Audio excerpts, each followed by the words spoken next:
Now, further along the Mississippi, there are or were several more Mississippian sites in Arkansas, for example.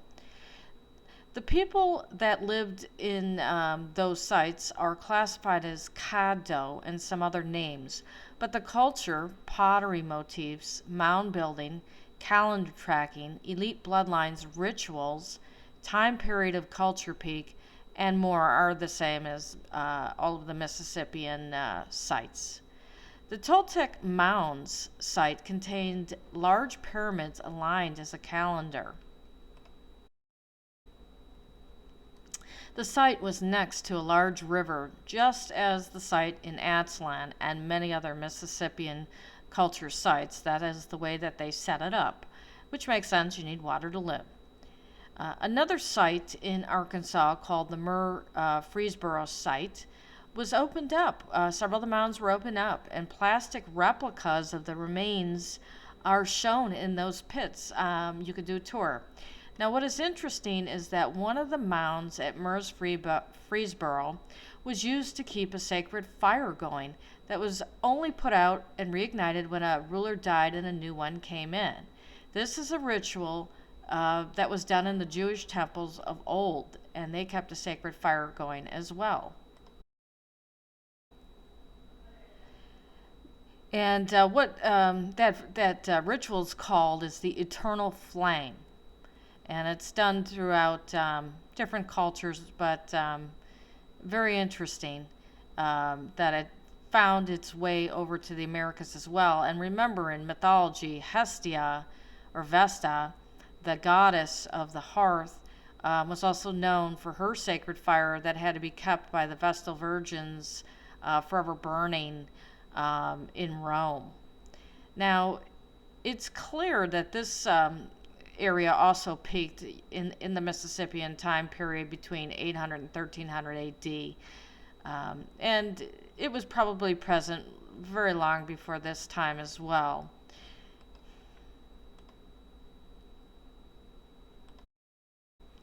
What is clear as well is that many of the motifs, rituals, and designs and symbols appear to be Middle Eastern and may have come from a group of elites that traveled and interbred with with these natives, or they all came together. That's a possibility as well. When I talk about the Moundsville site in Alabama, I'll show that they do have some Middle Eastern symbols, such as the Hamza and the Star of David, in their designs. Now, it's interesting to me that Wikipedia lists or shows a woman and a man. The woman, Couts, from 1906, and the man, John Wilson, who was born in 1840, died in 1901, as a Caddo peyote man. They look pretty Caucasoid or mixed to me.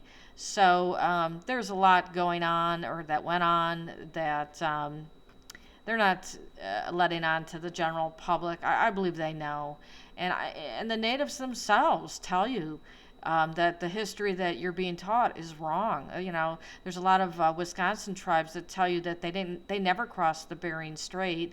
They came across the Atlantic Ocean and came into Wisconsin from the north of it, which would be very similar to probably something a Phoenician trader would do once they find their way out into the ocean, traveling up by the land and across and into the riverways. So definitely, I think there were multiple migrations. There's, the 1492 thing, that's the latest one, but there's definitely something going on during the Viking time, and they may have been seen as the cannibal giants as they were trying to establish a colony. There was definitely something going on 3,000 to 4,000 years ago during the Phoenicians and King Solomon's time.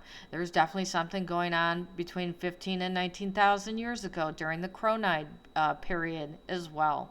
So unfortunately, they won't allow DNA tests on any of the old bodies or remains found in the Americas, and they really should.